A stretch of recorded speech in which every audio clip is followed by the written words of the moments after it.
지금은 아는 것이 힘이다. 시간입니다.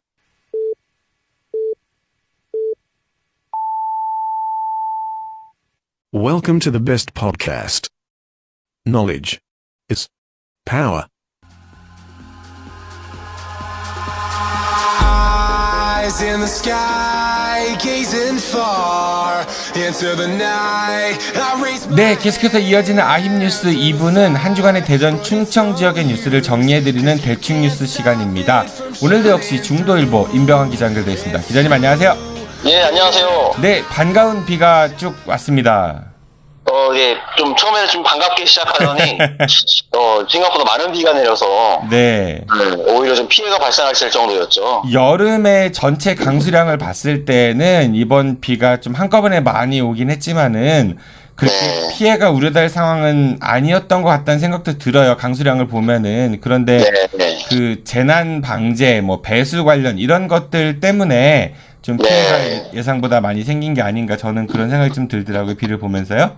예, 당장 지난 28일에 대전 지역에 이제 집중호우가 내리면서, 네. 150만 시민들의 출근길이 좀 교통 대란을 겪었었는데요. 네. 이와 관련해서 이제 대전시의 대응이 좀 부적절했다는 지적이 나오고 있습니다. 네. 이날 대전지방기상청 발표에 따르면 28일 오전 11시까지 대전 지역에 내린 양이 140mm입니다. 네.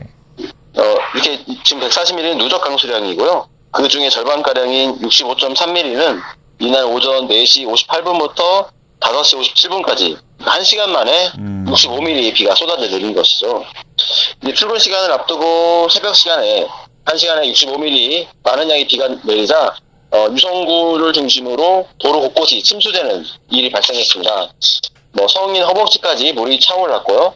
또 흙탕물 때문에 도로와 인도를 구분할 수 없을 정도였습니다.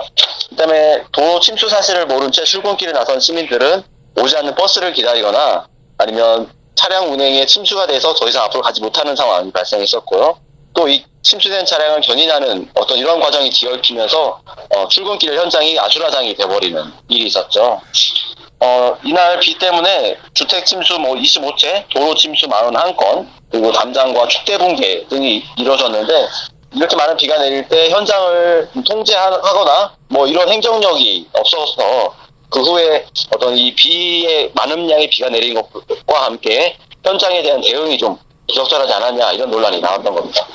자료 화면들을 보니까 저는 유성구에 살고 있지 않아가지고 제가 직접 그 현장을 보진 못했지만요. 그 뉴스 화면들을 보니까 네. 거의 저 어렸을 때 생각나더라고요. 저도 초등학생 시절에 비가 네. 많이 와서 운동장이 거의 수영장처럼 이렇게 물이 많이 있었던 그런 기억이 있거든요. 근데 그거는 1980년대였습니다. 지금 2010년, 2020년을 향해 가고 있죠. 그러니까 저는 좀 답답했던 게 며칠 전 우리 지역에 이제 태풍 온다고 했었잖아요. 네네. 그럴 때 우리 지역에 허태정 시장을 비롯해서 5개 구청장들이 그 노란색 민방위 잠바 입고 그렇죠. 대책회의하고 막 그런 난리를 치더니만 유치원, 어린이집까지 다 휴원을 했었죠. 학교도 휴원을 하고, 학교도 하고. 그 뉴스에서는 분명히 그 침수를 대비해서 배수구에 있는 낙엽이나 쓰레기 치운다라고 하면서 자료 화면도 보여줬었거든요. 그랬었죠. 근데 그게 다 쉬웠다는 건지 며칠 안 지났었잖아요. 그 안에 쓰레기가 막 쌓였을 리는 없는 것 같고. 예, 그래서 이번에 또 사실 이렇게 1시간에 65mm라는 좀 기록적인 폭우가 내리긴 했지만 이게 과연 도로를 그러니까 성인 허벅지까지 올라올 정도의 비가 쌓일 수 있는, 침수될 수 있는 여건이었냐 이랬을 때 하수구의 낙엽 같은 것들이 좀 오랫동안 막혀 있어서 또 배수에 좀 어려움을 줬던 게 또 한 원인이 아니었느냐 이런 지적이 있었던 거고요. 그러니까 분명히 태풍 왔을 때는 낙엽 막 치우는 그런 장면이 뉴스에 나왔는데 예, 그게 잘 안 됐었다는 얘기인 것 같고 민방위 잠바 보면 자꾸 어느 분 생각나요. 그 구명조끼 말씀하시면서 그러니까 민방위 잠바 입는 것만으로 재난 극복을 하는 무슨 대책회의 이런 것들은 사실 별 의미가 없지 않은가. 그러니까 재난 문자도 하나 없었습니다. 이번에 대전 같은 경우는. 재난 문자는 하나가 있었죠. 금강 홍수통제소에서 갑천 지역에 범람 위험이 있다는 문자는 한 번 왔었더라고요. 그러니까 지역 주민들한테 침수 위험 그렇죠. 이런 내용은 아니었던 건데. 네. 지역의 지상파 뉴스들도 마찬가지인 것 같아요. 태풍 온다고 했을 때에는 뭐 서울에서 현장 연결합니다 이러니까 새벽부터 쭉 대기하면서 그 현장 리포트들을 실시간으로 해줬거든요. 근데 실제로 대전에 그 태풍이 안 왔잖아요. 네네. 제가 새벽 5시부터 7시까지 지역 뉴스 모니터링을 그때 했어요. 근데 비가 안 오는데 갑천에 서갖고 기자가 3시간 동안 거의 똑같은 리포트를 합니다. 빗방울이 굵어지고 뭐 바람이 강해지고. 근데 비가 안 왔거든요. 화면에서는. 근데 6시 리포트 할 때 어떤 방송에서는 제가 생생히 기억을 합니다. 빗방울이 굵어지고 이런 얘기를 하는데 뒤에 어떤 분이 조깅을 하고 지나가시는 거예요. 그러니까 이게 정작 그 서울에서 현장 연결을 한다고 할 때는 밤새서 그런 걸 하시더니 우리 지역에 그렇게 물폭탄이 내리고 물난리가 났는데 현장 리포트하는 뉴스를 못 봤어요. 그 시간대에. 좀 어떻게 보면은 좀 가장 취약 시간대라고도 볼 수 있어요. 새벽 4시, 5시부터 오전 출근 시간 전까지 가장 취약 시간이었는데 그때 지금 집중호우가 쏟아졌고 그 때문에 좀 지역에서 피해가 좀 적진 않았었거든요. 네. 그러니까 뉴스가 있는 농경지가 침수가 됐었고요. 음. 홍동에서는 지금 공사 중인 다리가 좀 물에 잠기는 일도 있었고요. 네. 그 뉴스가 현장을 재빠르게 보도하는 신속 정확 보도가 생명인데 저는 그 지역 언론들이 이제 인력 부족, 뭐 장비 부족 이런 말씀들 많이 하시는데 그 현장 그 이틀 3일 전에는 태풍 온다고 했을 때 나가 있었잖아요, 분명히. 그러니까 그렇죠. 네, 말만 하지 마시고 뭐 드론도 있을 텐데 드론 띄워도 될 거고 어느 방송사는 그러더라고요. 제가 여쭤보니까 뭐 출근 대란 때문에 기자가 현장을 갔는데 차가 막혀서 못 갔다 이런 얘기를 하시는 곳도 있더라고요. 드론 있잖아요. 아무튼 네, 그 여러 가지 뭐 행정력이나 지역 언론이나 좀 아쉬운 부분이 많았던 그런. 그래서 이 때문에 지금 옥대정 시장이 브리핑을 할 때 시민들의 호구 때 큰 폭우가 있었지만 이에 대해서 사전에 대비하지 못하고 현장 대응이 좀 미숙했던 부분에 대해서 시민들한테 사과를 했죠. 네. 어떻게 보면 옥대정 시장이 취임한 후에 시민들에게 사과를 좀 처음 하는 일이었는데 네. 어떤 재난 상황에서 뭐 꼭 시의 책임이 크다라고 말할 수는 없지만 이렇게 시장이 어떤 사과하는 모습을 보임으로써 이제 그 밑에 있는 공무원들이 다시 한번 좀 경각심을 느끼는 자기의 큰 책임이 있다, 자기한 책임이 있다는 부분을 느끼게 하는 뭐 그런 효과도 있지 않았을까 생각합니다. 에이, 시의 책임이 없지 않은 게 아니라 크죠. 네, 이번에는 배수나 이런 관련된 부분들인데. 아무튼 네, 시장께서 앞으로는 사과하실 일이 없었으면은 그런 시장이 됐으면 좋겠다는 생각도 동시에 해봅니다. 그래서 시장의 상황이 조금 생각보다 좀 일찍 나온 상황이 아니었을까 그런 걱정도 있습니다. 네, 그래요 기자님. 다음 소식 부탁드리겠습니다. 예, 지금 여름 방학이 지금 끝나가고 있는데요. 대전의 한 초등학교는 여름 방학을 일주일 더 연기하기로 했다고 합니다. 근데 일주일 연기했다는 게 뭐 좀 좋은 일이 있으면 좋으련만 이 학교에 여름 방학 기간에 성면 철거공사, 교실에서의 성면 철거공사를 시행을 했는데 이게 지금 부실 논란이 불거져서 그 공사를 좀 정확하게 공사가 제대로 됐는지를 확인하는 시간이 필요해서 방학을 일주일 연기했다는 겁니다. 최근 오마이뉴스 인천 지역의 소식을 보면 인천의 한 초등학교에서 성면 철거 작업이 있었거든요. 네. 여기에서 지금 일용직 근로자로 참여를 했던 한 분이 철거 작업을 할 때 보니까 규정을 하나도 안 지키고 철거 작업을 하더라. 교실에서 성면 철거 작업을. 가령 이제 근로자들이 성면에 노출되지 않도록 방호복, 마스크와 방진복을 착용하고 작업을 하도록 되어 있는데 너무 날씨가 덥다 보니까 아무래도 벗게 되죠. 현장의 책임자마저 옷을 하나도 입지 않고 반팔 차림으로 작업을 했다든지 아이고. 아니면 내부 성면이 그 교실에 묻지 않도록 어떤 밀폐될 수 있도록 비닐로 이제 보양 작업, 벽에다 비닐을 쳐서 성면이 묻지 않도록 그런 작업을 하게 되어 있는데 그런 보양 작업이 찢어지거나 좀 틈이 벌어져도 이걸 좀 제대로 좀 처리하지 않고 그대로 공사를 진행한다든지 뭐 이런 과정이 있었다고 제보를 했고 또 이 작업자가 벽을 좀 손으로 쓸었더니 손에 또 먼지, 또 성면가루 같은 먼지가 또 묻어나는 장면, 동영상까지 있었거든요. 이제 학교에서 이런 성면 철거 작업에 대한 어떤 부실, 문제가 인천 지역에서 불거지자 대전에 있는 학부모들도 대전에서도 이제 성면 철거 작업이 방학 동안에 많이 이루어졌는데 과연 정석으로 이루어진 것이냐에 대한 문제 제기가 있었죠. 네. 그래서 이 때문에 이제 대전의 한 초등학교 학부모들이 그 성면 철거, 방학 동안에 성면 철거가 진행이 완료가 되고 그 교실을 찾아가서 청소 상태, 성면이 혹시 가루가 남아있는지에 대해서 점검을 했었는데 네. 학부모들 시각에서는 이거 굉장히 좀 위험할 수 있다라는 좀 지적이 있어서 그 대전의 A초등학교는 일주일 개학을 연기하고 공사 이제 마무리, 이제 교실에 대한 성면 제거 작업, 혹시 있을지 모르는 성면을 제거하는 청소 작업을 더 진행하기로 한 것이죠. 그 방학이 일주일 연기됐다고 해서요. 그 애들이 좋을 게 없고요. 왜냐하면 겨울 방학이 짧아집니다. 네, 그렇죠. 네, 이게 그 인천 사례 보니까 이제 공사 완료 확인을 받기 위해서 동영상을 제출해야 되는데 그 공사를 잘한 것처럼 샘플 영상을 찍어놓고 나머지는 뭐 엉터리를 했다 이런 내용도 있었던 것 같더라고요, 기사 내용에. 네. 대전 같은 경우도 좀 아까 말씀하신 대로 성면을 철거함에 있어가지고 완벽하지 못한 거 아니냐라는 의구심이 좀 많다라고 하는 것 같고. 여기서 지금 인천 지역이지만 비록 성면 철거 작업에 참여했던 분의 제보를 보면은 굉장히 좀 생생한 부분이 많이 있어요. 아까 처음 말씀드렸던 것처럼 방호복을 제대로 착용하지 않는다는 것. 근데 그 이유가 지난 여름이 엄청 더웠잖아요. 네. 지난 엄청 더웠는데 그 현장은 성면 철거 작업은 이제 먼지가 밖으로 나가면 안 되기 때문에 비닐로 완전히 밀봉을 한다는 얘기죠. 그 더운 여름에 말 그대로 비닐하우스 같은 환경을 만들어 놓고 그 안에서 작업, 그리고 또 방호복, 방진복을 다 입고 작업을 해야 되는.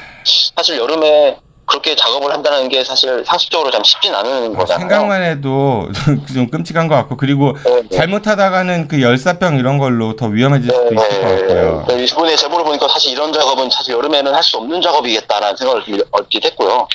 그 다음에 이제 말씀처럼 이제 관공서에 작업을 정석으로 했다는 걸 제출하기 위해 사진을 찍을 때만 어떤 격식을 다 갖춰서 사진만 찍었다는 거고, 또 이제 관계 기관에서 점검을 나올 때는 1층만 도양 작업을 완전하게 해놓고 교실의 2, 3층은 좀 찢어진 것도 그냥 내버려 둬도 1층만 점검하고 돌아가더라. 뭐 이런 부분에 대해서 좀 생생하게 인천 지역 이야기를 증언을 했죠. 네. 선거철에만 그 교육감 후보자들이 나오셔가지고 우리 아이들의 미래를 위한다 어쩐다 이렇게 막 엄청나게 교육과 아이들을 사랑하는 것처럼 이야기하시는데 왜 정작 이런 일들이 자꾸 반복되는지, 이거는 그분들의 어떤 철학과 실천 의지의 문제가 아닌가. 그러니까 선거 때처럼 그렇게 간절하게 그런 철학을 제시했다라고 하면은 그걸 실제로 일하실 때 반영하셔야 되는데 그냥 말만 툭 던져놓고 마는 게 아닌가, 이런 의구심도 좀 생깁니다. 답답하네요. 네, 부디 우리 아이들이 하루 종일 있어야 될 교실이 좀 안전해서 부모님들께서 걱정을 안 하시는 그런 대전 교육이 됐으면 좋겠네요. 그리고 또 인천 지역의 이 성면 학교에서의 성면 공사 현장의 부실에 대해서 제보를 하신 분이 사실은 여기 기사에서 보면은 일용직이시거든요. 네. 인터넷에서 일자리를 찾는 걸 보고 그냥 가서 일을 했었던 건데, 이분이 양심의 가책을 느껴서 어떤 이런 부실 현장을 영상을 찍고 또 직접 제보까지 하게 되었는데, 어떻게 보면 쉽게 우리가 모를 수 있는 어떤 큰 부실에 대해서 현장을 좀 정확하게 고발해줬다는 점에서 예전에 한국수자원공사에서 4대강 문건을 폐기하려고 한다는 의혹에 대해서 그 폐기하는 업체 직원이 그 문건을 들고 고발을 한 적이 있었거든요. 네네. 어떻게 보면 일반 시민들의 어떤 고발의식이 많이 높아졌다는 생각도 듭니다. 네, 이런 집단 지성과 그 다음에 내부 고발자들, 우리 사회가 발전하는 데 있어가지고 큰 역할을 내부 고발자께서. 네네. 정말 감사한 일입니다. 네. 이분들이 부디 차별받거나 아니면은 어떤 또 다른 위협, 불이익이 안 당하는 그런 사회가 됐으면 좋겠네요. 네, 다음 소식 부탁드리겠습니다. 네, 지금 저는 세종에 있는데요. 세종의 학교에서 학생들이 어떤 사이버 도박, 그러니까 온라인상의 도박 위험이 좀 상당히 노출되어 있다라는 기사가 있어서 한번 가져와 봤는데요. 네. 세종 포스트 기사를 가져왔는데, 최근 이제 한국도박문제관리센터가 세종에 있는 학교 학생들의 도박 피해 사례를 조사를 한 게 있어요. 네. 이게 조사를 해봤더니 뭐 달팽이나 주사위 게임, 저도 이게 어떤 내용인지 잘 모르겠지만 이런 게임을 하느라 어떤 학생은 18살을 한 남학생은 1,500만 원을 탕진을 했고, 같은 18살 또 다른 학생은 2,500만 원까지 했다고 합니다. 이렇게 좀 큰 돈을 도박을 하게 되면서 이제 그 돈을 좀 갚으려고 학교 폭력이나 또 가정 불화에까지 가는 사례가 많이 발생했다는 거고요. 지금 세종에서 그 학생들의 도박 유발률은 지금 4.3%로 전국 평균 5.1%보다 좀 낮은 수준입니다만, 교육청 차원에서 학생들의 도박 위험을 좀 예방하는 어떤 교육에 대해서 조금 관심을 좀 두지 않고 있다는 문제가 한국도박문제관리센터에서 직접 제기가 됐어요. 네. 그러니까 한국도박문제관리센터가 세종에 있는 학교를 다니면서 학생들에게 도박 예방 교육을 하고 싶어도 교육청이 좀 적극적으로 나서주지 않는다라는 문제 제기가 해당 기관에서 나온 상황입니다. 이게 근데 도박은 정말 어려운 문제인 것 같아요. 뭐 아까 액수도 크지만은 이게 청소년은 안 되고 성인은 되고 뭐 이런 차원은 아닌 것 같거든요. 그러니까 도박 자체는 청소년이든 성인이든 같이 문제시 돼야 되는데 이 도박 기준도 되게 애매한 것 같습니다. 가령 임병환 기자님 상가집에서 고스톱 쳐본 적 없으세요? 예, 저는 없어요. 저는 몇 번 있거든요. 명절날은 집에서는 칩니다. 예, 그러니까 명절 때 아니면은 상가집 같은 곳에서 밤새 줄 일 있을 때 뭐 다음에 달인 전날은 많이들 하시거든요. 저도 몇 번 했었었는데 친목으로 한다 이런 것도 있고 뭐 이런 것들을 과연 도박으로 볼 수 있는가, 액수는 또 얼마큼 해야 되는가 뭐 이런 것들.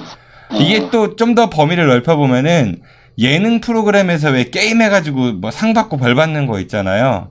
네. 이런 것들도 어떻게 보면 도박 일종이라고 볼 수 있겠지요. 넓게 해석해 본다면은 뭐 경품 같은 거, 그러니까 귀에 걸면 귀걸이고 코에 걸면 코걸이 같아요, 도박이라는 게. 그래서 이거는 인간의 본능으로 우리 게임하는 거 좋아하잖아요. 승부욕들 있고. 근데 이런 거를 치부하기에는 위험한 요소가 너무 많아요. 근데 사회에서는 도박 사업은 늘 대박이라 뭐 이런 얘기들 많이 하잖아요. 네. 그러니까 이게 정말 어려운 문제 같아요. 근데 제가 이번에 좀 이거 기사를 가져온 거는 네. 이제 한국도박문제관리센터라는 곳이 있어요. 그러니까 우리 한국인들이 도박에 빠지는 위험, 네. 빠질 가능성이 좀 전국적으로 세계적으로 좀 높은 퍼센트라고 하더라고요. 그래요? 근데 이런 피해를 좀 줄이려고 이제 도박문제관리센터, 대전센터와 충북센터가 있는데 이분들이 이제 세종을 찾아와서 기자들과 간담회를 한번 했어요, 최근에. 네. 그랬더니 그러면서 이제 말 그대로 이제 도박의 어떤 미래적으로 도박을 빠질 수 있는 학생들을 좀 예방하는 게 중요한데 세종에서 그런 학생들이 많다는 얘기고, 지금 우리가 스마트폰을 많이 사용하는데 이런 스마트폰을 이용해서 도박이 너무 쉽게 활용이 되기 때문에 학생들도 그것을 너무 좀 많이 활용하고 이용하고 있다는 거고, 뭐 스포츠 토토, 사다리 게임, 달팽이 게임을 한번 거기서 시연을 하는 걸 보여줬었는데, 네. 뭐 되게 간단하더라고. 달팽이가 경마 또 그냥 오락처럼 그냥 달리기를 합니다. 달팽이. 1, 2, 3, 4번 중에 누가 이길 것이냐를 돈을 거는 거예요. 스마트폰을 이용해서. 뭐 이런 걸로 해서 하면서 돈을 좀 처음에는 좀 만지다가 나중에는 좀 잃고 다시 또 그거를 또 되찾으려다가 더 큰 돈을 잃고 뭐 이런 과정에서 학생들이 많이 노출되어 있다는 거고, 이런 또 학생들이 도박 문제가 말 그대로 경제적, 금전적인 문제뿐만 아니라 학교 폭력을 야기하는 또 원인이 되고 또 가정 불화를 만드는 또 원인이 되는 게 현실이어서 좀 이런 예방 교육이 좀 많이 필요하다라는 말씀이었어요. 어른들도 문제예요. 그러니까 타짜 이런 영화 저도 굉장히 재밌게 보긴 했지만은 그 멋있게 나오잖아요, 도박사들이. 네. 뭔지 폼 나고 참. 그 이런 거 좀 생각했으면 좋겠습니다. 그 나한테 일확천금은 절대 오지 않는다 이런 거를 좀 슬프긴 하지만은 머릿속에 가지고 계셨으면 좋겠어요. 게임은 그냥 게임인 거지. 그 간담회 때 기자들이 물어봤어요. 그러면 자녀들이 이렇게 도박에 스마트폰으로 도박을 한다면 그걸 예방하려면 스마트폰을 좀 확인해 보면 되지 않겠느냐. 네. 그랬더니 이제 우리는 아직 저희가 해보지 않아서 몰랐지만 그 도박 게임이 도박처럼 앱이 생기지 않았다는 거예요. 뭐 무슨 식당 아니면 어떤 무슨 기업 이름이 붙어 있는 그런 그냥 일반적인 앱인데 그 앱을 실행시켜서 어디를 눌렀을 때 게임으로 바뀐다는 거죠. 그래서 어른들은 봐도 잘 알기 어려운 건데 그 학생이 돈의 씀씀이 갑자기 커졌다든지 뭐 선물을 갑자기 사온다든지 아니면 뭐 부모님들의 지갑에 손을 댄다든지 뭐 이런 상황이었을 때는 혹시 아이가 도박에 문제가 있는지를 확인을 해봐야 된다고 권하더라고요. 아, 우리 어렸을 때 그 야한 책 같은 거 있으면은 그 표지에다가 무슨 다른 거 씌워놓고 그 생각이 불현듯 나네요. 네. 아이고, 예나 지금이나. 네. 여러분들, 나한테 찾아오는 행운은 없다고 생각하십시오. 네. 그냥 게임은 게임 자체로만 즐기시면 좋을 것 같습니다. 네, 기자님, 이제 날씨가 점점 이제 더위는 꺾여가고 있는 것 같습니다. 가을이 다가오고 있는데요. 다가오는 가을에는 네, 기자님하고 꼭 오랜 시간 들여가지고 소주 한 잔 길게 마셨으면 좋겠네요.